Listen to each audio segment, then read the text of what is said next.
उसके दौरान हमारी भजनलाल जी की सरकार, माननीय मुख्यमंत्री आदरणीय भजनलाल जी ने धर्मांतरण के विरुद्ध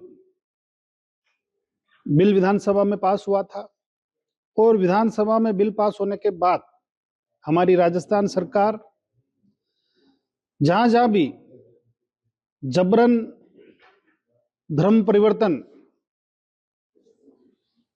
के मामले सरकार के संज्ञान में है, वहां वहां हमने त्वरित कार्रवाई करी राजस्थान के अंदर। अगर हम इस धर्मांतरण के खिलाफ जो बिल लाने की सरकार को आवश्यकता क्यों पड़ी, अगर इसके मैं पीछे जाऊंगा तो लंबे समय तक राजस्थान प्रदेश के अंदर जब जब भी कांग्रेस पार्टी की सरकार रही, तब तब राजस्थान के अंदर ये धर्मांतरण के मामले बढ़ते गए। और हाल ही के अंदर आपने देखा होगा कि कांग्रेस पार्टी के प्रदेशाध्यक्ष गोविंद सिंह जी डोटासरा की विधानसभा लक्ष्मणगढ़ के अंदर एक मुस्लिम युवक नेछवा थाने के पोटोदा गांव की एक दलित लड़की को बेला फुसला कर भगा ले गया।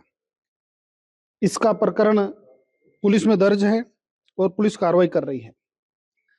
उनकी विधानसभा के अंदर इस तरह से खुलेआम करते होना, ऐसा लगता है कि डोटासरा जी ने धर्मांतरण की खुली छूट दी है। मैं कांग्रेस के नेता डोटासरा जी को बताना चाहता हूं कि एक धर्म जब जबरन धर्मांतरण के प्रति प्यार मोहब्बत की जो मंशा है वो अब नहीं चलने वाली है। अगर कोई व्यक्ति अथवा संस्था ऐसा करती है तो उसे कठोर दंड दिया जाएगा। और जबरन धर्म परिवर्तन करने वाले और कांग्रेस में जो लोग इसको सह दे रहे हैं, मैं उसको चेताना चाहता हूं कि हमारी राजस्थान की यशस्वी मुख्यमंत्री आदरणीय भजनलाल जी की सरकार और माननीय मुख्यमंत्री जी के नेतृत्व में धर्मांतरण का बिल राजस्थान की विधानसभा में पास हो चुका है। और इस तरह के जो करते हैं उनको अंजाम देने वाले लोग हैं, उनको किसी भी सूरत के अंदर बख्शा नहीं जाएगा। देखिए, ऐसा है कि सजा तो न्यायालय देता है। राजस्थान की विधानसभा के अंदर कानून बन गया, सदन ने कानून को पास कर दिया और अब जो भी नई एफआईआर दर्ज हो रही है इसी कानून के तहत होती है। जहां तक सजा का मामला है, ये कोर्ट का के स्तर पर निर्णय होना होता है, लेकिन सरकार अपनी तरफ से पूरी सख्ती से पैरवी करके ऐसे लोगों को जल्दी दंडित करे, इसके लिए हमारी कार्रवाई निरंतर जारी है।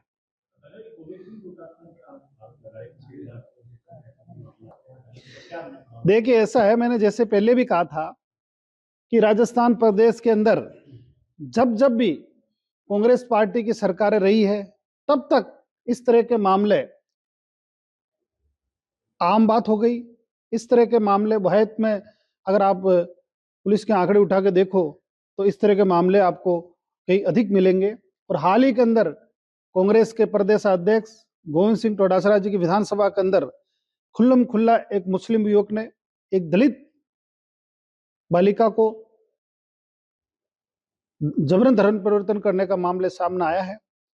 पुलिस ने मामला दर्ज कर लिया है और उसके खिलाफ कठोर कार्रवाई करेंगे।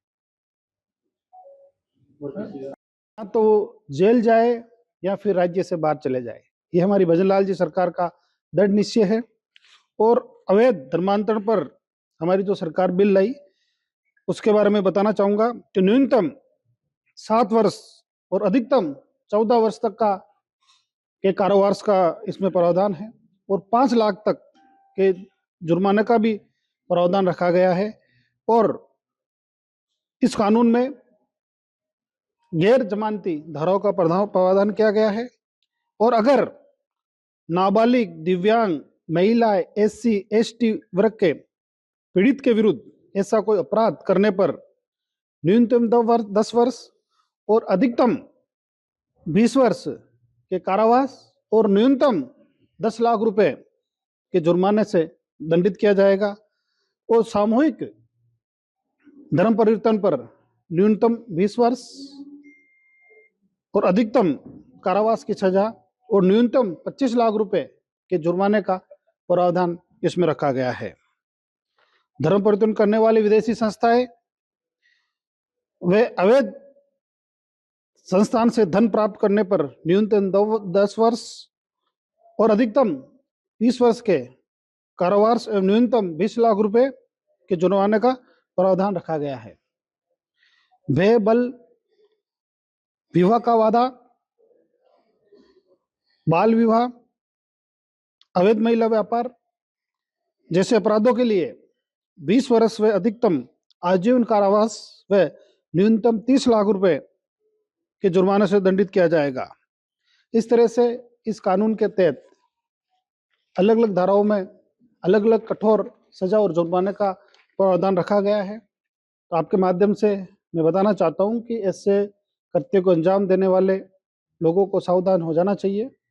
और मैं पुनः दोहराता हूं कि हमारी भजन लाल सरकार ऐसे कृत्य करने वालों को किसी भी सूरत के अंदर हमारी सरकार बख्शने वाली नहीं है। निश्चित रूप से आपको मैंने अभी उनके सजा के प्रावधान, जुर्माना के प्रावधान बताए गए हैं, और अगर उनकी कुछ अवैध संपत्तियां हैं तो निश्चित रूप से बुलडोजर चलने में हम देरी नहीं कराएंगे। सर, कहा गया कि जहां धर्म परिवर्तन करवाया जा रहा है वहां पे बुलडोजर कार्रवाई होगी। बिल्कुल निश्चित रूप से सभी जगह कार्रवाई होगी। और पानी को लेकर के क्या कह रहे हैं? देखिए, इस तरह का मामला कोई अजमेर में एग्जैक्टली किस जगह दर्ज हुआ है इसका तो मेरे को जानकारी नहीं है, मैं जानकारी करके आपको बता दूंगा। लेकिन क्योंकि कानून विधानसभा में पास हो चुका है, उस कानून ने अपना अमली जामा पहन लिया है, अब जो भी नए मुकदमे होंगे निश्चित रूप से इसी धाराओं के अंदर हो रहा है।